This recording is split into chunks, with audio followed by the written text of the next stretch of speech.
inside a dog, unwolfy. And so, some wolf-like ancestor of both wolves and dogs took the plunge, loitered among human loiterers, and was eventually adopted and then molded by humans instead of solely by the caprice of nature. This makes present-day wolves an interesting comparison species to dogs. They likely share many traits. The present-day wolf is not the ancestor of the dog, though wolves and dogs share a common ancestor. Even the modern wolf is likely quite different than the ancestral wolves. What is different between dog and wolves is probably due to what made some proto-dogs likely to be taken in, plus whatever humans have done in breeding them since. And there are many differences.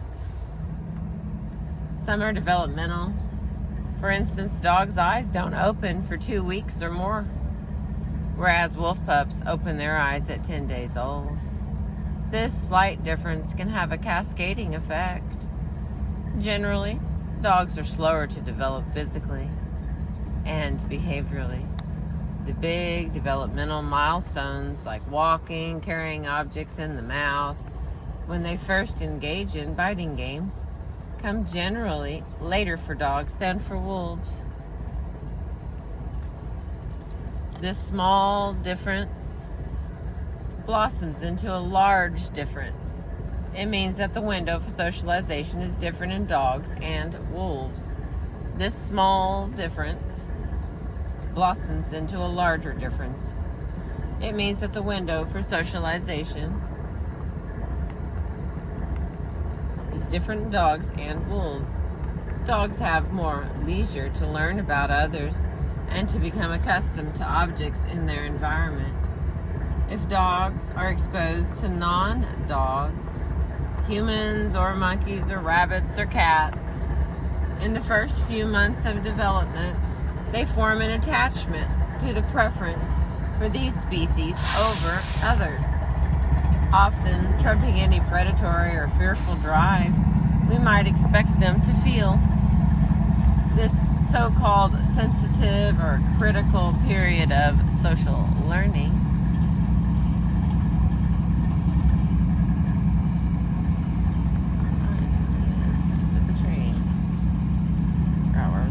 The so-called sensitive or critical period of social learning is the time during which most dogs will learn who is a dog, an ally, or a stranger.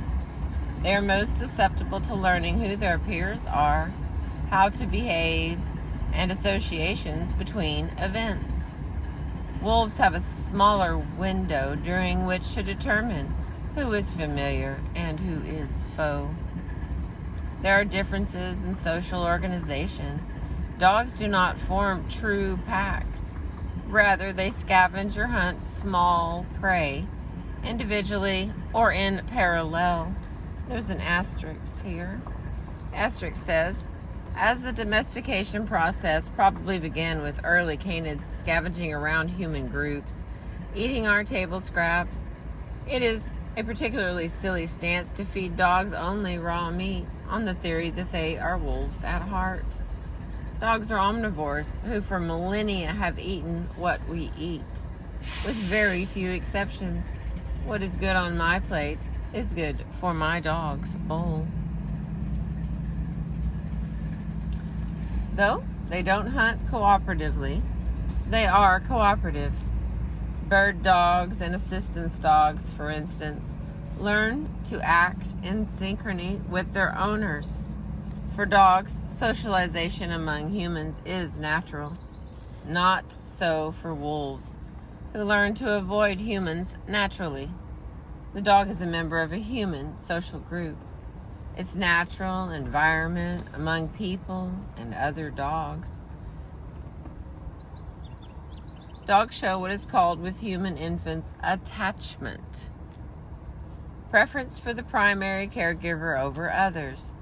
They have anxiety at separation from the caregiver and greet her, especially on her return.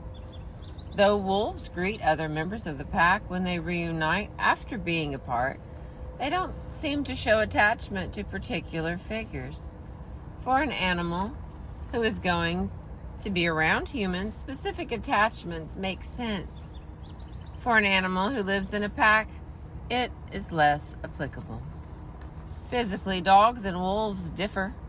While still quadrupedal omnivores, the range of body types and sizes among dogs is extraordinary. No other canid or other species shows the same diversity of body types within a species, from the 4-pound Papillion to the 200-pound Newfoundland, from slender dogs with long snouts and whip-like tails to pudgy dogs with foreshortened noses and stubs of tails. Limbs, ears, eyes, nose, tail, fur, haunches, and belly are all dimensions along which dogs can be reconfigured and still be dogs.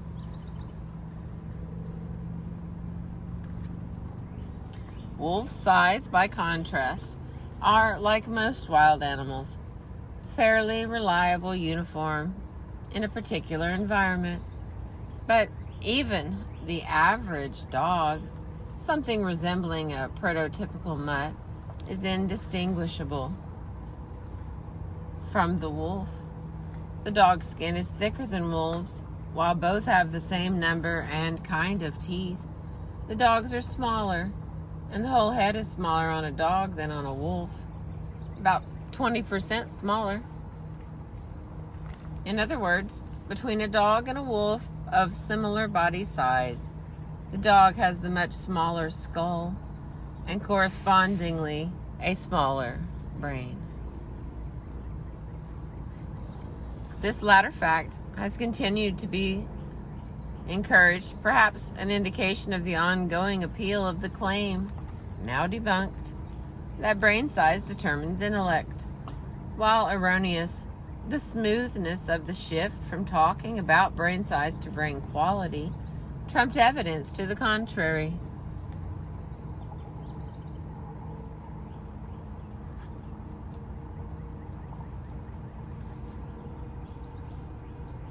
Comparative studies with wolves and dogs on problem-solving tasks initially seemed to confirm dogs' cognitive inferiority.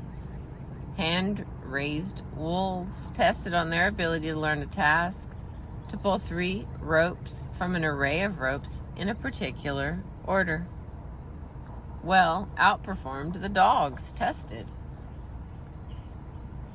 The wolves were more quickly learned to pull any rope to begin, and then proceeded to be more successful at learning the order in which the ropes were to be pulled.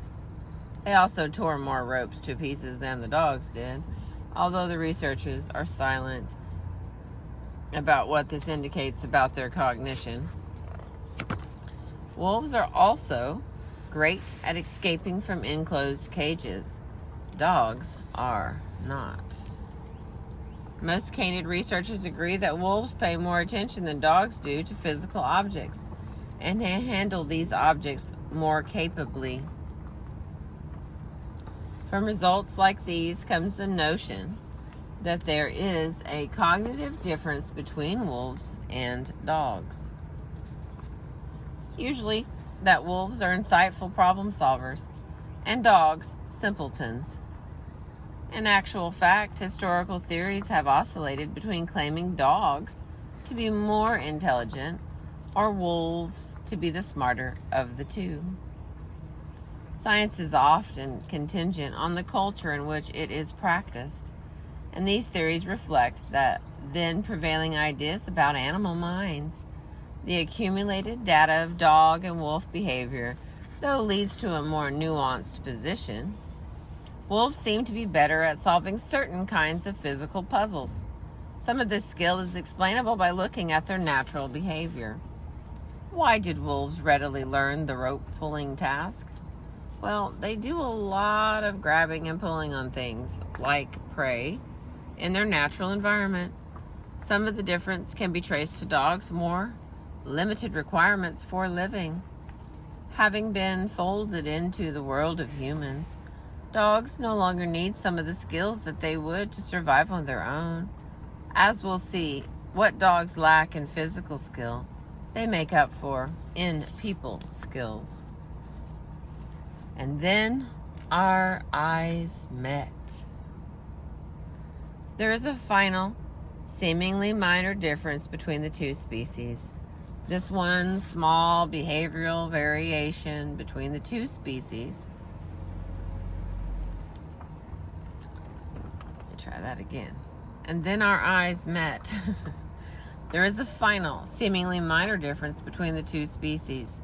This one small behavioral variation between wolves and dogs has remarkable consequences. The difference is this: dogs look at our eyes. Dogs make eye contact and look to us for information about the location of food, about our emotions.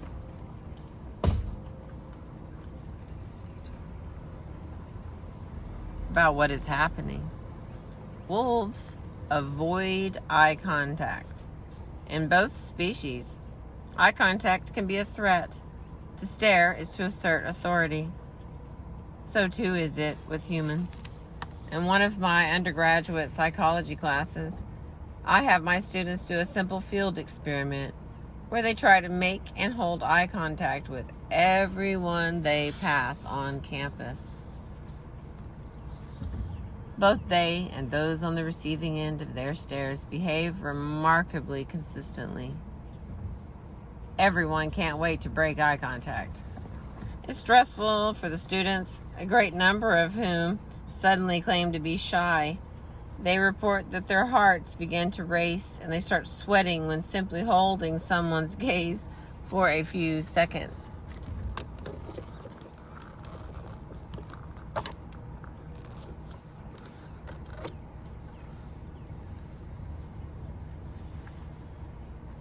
They concoct elaborate stories on the spot to explain why someone looked away or held their gaze for a half second longer.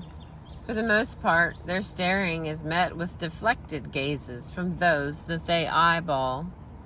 In a related experiment, the test gazed in a second way, verifying our species' tendency to follow the gaze of others to its focal point. A student approaches any publicly visible and shared object, a building, a tree, spot on the sidewalk, and looks fixedly at one point on it. Her partner, another student, stands nearby and records the reactions of passerbys. If it's not rush hour and raining, they report finding that at least some people stop in their tracks to follow their gaze and stare curiously at that fascinating sidewalk spot. Surely there must be something. If this behavior is unsurprising, it is because it is so human. We look, dogs look too. Though they have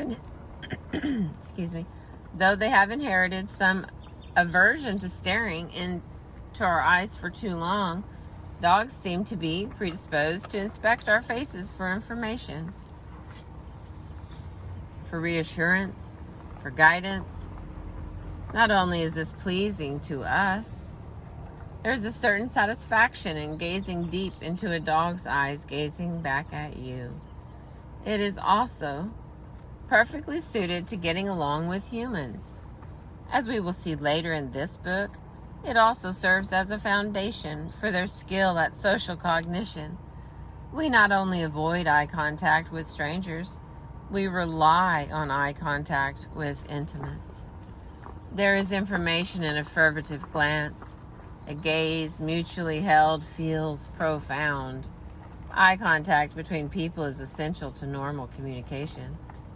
Hence, a dog's ability to find and gaze at our eyes may have been one of the first steps in the domestication of dogs. We choose those that looked at us. What we then did with dogs is peculiar. We began designing them. Thank you for listening.